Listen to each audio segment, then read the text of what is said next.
Hey everybody. За заавалцсанд баяртай байна. Сүүлийн үед бас амьдралд маань зоолын босон гэж бодлоо яриад яг нэгтэй ямар ч үсэн. Ажил нэлээд их байлаа. Тэгээд үнэхээр сайн YouTube ч бас болж чадаагүй болохоор яг хуваарийн дагуу бас оруулж сараагүй байна. Гэхдээ ямар ч гэсэн 2025 онд хуваарийнхаа дагуу оруулаад бичлэг хийдэг болёо гэж бодож байна. За тэгээд олоогүй яг өнөөдөр болохоор миний ярмаар байгаа зүйл болохоор ном унших талаар. Номдоо би нэг төвшөнтэй хүмүүст. Окей. За ерөнхийдөө анхан домчтны хүмүүст зориулсан. Номны тухай ярих болно. За энэ видеон дээр тэгэхээр ганцхан би ном ярихгүй. Ерөнхийдөө энэ номоо ашиглаад яаж өөрийгөө олох вэ гэсэн зүйлийн тухай ярих болно. За номны манер юу вэ гэхээр Wonderful Wizard of Oz. Wonderful Wizard of Oz. Монголоор бол үүнийг Маргад Эрдэнийн орон гэж орчуулсан байдаг санагдчихээн. За тэгэхээр ерөнхийдөө ном дээр нь юу гардаг тухай би товчхон ярихад бол ер нь бол Дороти гэдэг нэг охин ерөнхийдөө гол дүр. Дороти Тото нохотойгоо Маргад Эрдэнийн орон руу олон найзуудтай болж очиод тэгээд адал явдлуудыг туулсаар агаад эцэстээ шулмыг ялаад гэртээ ирдэг зүйлтэй. За тэгэхээр энэ дээр нь гардаг дөрүүд нь болохоор үнэхээр маш сонирхолтой. За тэгэхээр энэ дээр бол ямар дөрүүд гардаг вэ? Тэн дээр би энэ номны анализыг хийгээд тэгэд яагаад энэ номыг уншихгүй бол болохгүй юм бэ? Тийм ээ. Гэдгийг би тайлбарлах болно. За тэгэхээр энэ ном дээр мань болохоор ерөнхийдөө хамгийн гол дүр маань бол Дороти. Дороти гэж 10-аас 12 насны нэг жаахан охин байдаг. Техаст амьдардаг. Дороти болохоор Тото гэдэг нэг хөөрхөн жижигхэн нохойтой. За тэгээд Дороти болохоор нэг тийм ээ нэг харс шуурганд ингээд Маргад Эрдэнийн орон зашаал өөр тийм газар ингээд оччихсон. Энэ бол хаана тийм хэлдэггүй. Тэгээд тэн дээр болохоор Дороти замдаа ер нь бол гол Доротигийн мань зорилго бол гэртээ эргэж очих. За тэгээд гэртээ эргэж очих энэ зорилго дээр замдаа мануухай англиар scarecrow мануухай за woodman буюу одоо модчин за тэгээд lion арслан гэсэн гурван найзтай яваад тэгээд Маргад Эрдэнийн оронд Оз гэдэг нэг том шидтэн дээр уулзаад ганцхан Дороти биш энэ нөгөө бас гурван найзууд нь бүгд нэг хүссэн байдаг. Тэгээд тэр хүссэн зүйлээ авах гээд очихоор явдаг. Тэгээд эцэст нь ерөнхийдөө амжилтанд хүрдэг зохиол байгаа. За тэгвэл энэ ном яагаад тийм гайхалтай юм бэ? Тэгэхээр би номыг ашиглаад баг 2 удаа ерөнхийдөө англи хэлний хичээл дээр энэ номыг уншуулад энэ ном дээр ярилцаад анализ хийгээд дүн шинжилгээ хийгээд зааж байсан. Үнэхээр гайхалтай ном. Үг хэллэгийн хувьд бол яг бие нэг төвшөнтэй хүмүүс шууд бариад уншихад бол тохиромжтой.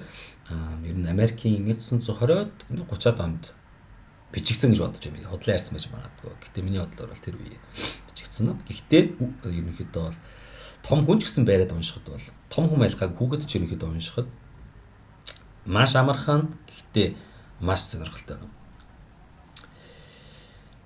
За тэгэхээр энэ зүгээр нэг англи хэлний ном биш гэж би амнах хэлсэн тийм ээ. За тэгэхээр энэ дөрвөлээ нэг зүйлүүдийг олох тэм зорилготой байна. За Дороти бол гэртээ олох. За мануухай болохоор ухаантай болох. Woodman болохоор зүрхтэй болох. Lion болохоор зоригтой болох. Тэгэхээр нэг сонирхолтой юм нь юу вэ гэхээр энэ номон дээр гарч байгаа дөрвөн дүр анх ерөнхийдөө бүгдэнд нь өөрт нь бол байсан. Хүсэж байгаа зүйлүүд нь байсан гэсэн. Дороти анх угаасаа гэртээ байсан, тийм ээ. Тэгтээ байсан зүйлээ үл тоодог байсан. Байсан зүйлээ яах нь үнэлж үздэггүй байсан. Тэгэхээр Дороти болохоор аавгаа гिचдэг амьдардаг байсан. Гэхдээ бүх зүйлд аавгаа гिचдэг хамт амьдрах дургүй байсан. Хэдийгээр аавгаа гэж хоёр нь болохоор Дороти хайртай байсан ч гэсэн Дороти болохоор тэр хоёр дургүй өөр зүйлийг хүсэн мөрөөддөг байсан. Дараагийн дүр маань болохоор яасан бэ гэхээр манууха маань болохоор сүрлэн манууха тийм ээ. Гэхдээ манууха ерөнхийдөө тийм тарихгүй ч гэсэн маш ухаалаг манууха байсан. Маш ухаалаг манууха. За тэгээ дараагийн дүр маань болохоор одоо нөгөө модчин бол анх бол хүн байсан. Гэхдээ нэг охинд сайн болоод гэтэл тэр охины аав нь шулмыг хөлслөөд манай модчин ерөнхийд дөрөв мөчийг нь тайрч хаяад эцэст нь бүхэл биеийг нь болохоор ингээд тастаж хаяад хоронд нь төмрөөр биетэй болгочихсон. Тэгээ энэ сэтгэл зүрэхгүй гэдэг болсон гэж хэдөө болсон ч гэсэн манай модчин залуу маань болохоор маш өрөвч сэтгэлтэй байсан. За хамгийн сүүлийнх нь болохоор Lion. Lion бол ерөнхийдөө бол угаасаа бол бодит амьдралд бол маш зоригтой амьтан. Гэхдээ энэ зохиолтой байдаг амьтан маань бол анх бол зориггүй байсан. Гэхдээ яг нөгөө шийдвэрлэх мөчөд бол Lion арслан маань маш их зориг гаргаж чадсан гэсэн үг. Тэгэхээр ерөнхийдөө бол энэ хүн болгон энэ номыг уншихдаа өөрөө өөрлөг өнгийж харах хэрэгтэй гэсэн үг. Тийм ээ. Жишээ нь ер нь байгаа гэрээг олж байгаа бол тийм ээ. Энд амьдрах дурггүй байна гэдэг ч юм уу тийм ээ. Аав ээжтэйгээ харамжгүй байгаа ч юм уу.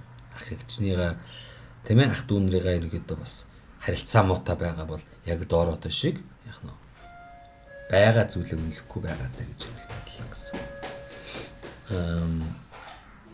Scarecrow бол манууха. Угаасаа манууха тэнэг гэсэн одоо гэсэн одоо ойлголттой. Тэгэхээр ганцхан бол зарим хүмүүс тийм ээ ямар ажил мэдлээ шалтгаалаад ч юм уу эсвэл одоо ямар нэгэн зүйлээсээ балтгаалаад эсвэл хүмүүс тэнэг гэж дуудаад ч юм уу те өөрийгөө тэнэг би ухаантай биш гэж боддог хүмүүс бас байдаг. Тэгвэл яг л яг нь Scarecrow шиг өөрийнхөө ухааныг үгүйсгэж байгаатай адилхан.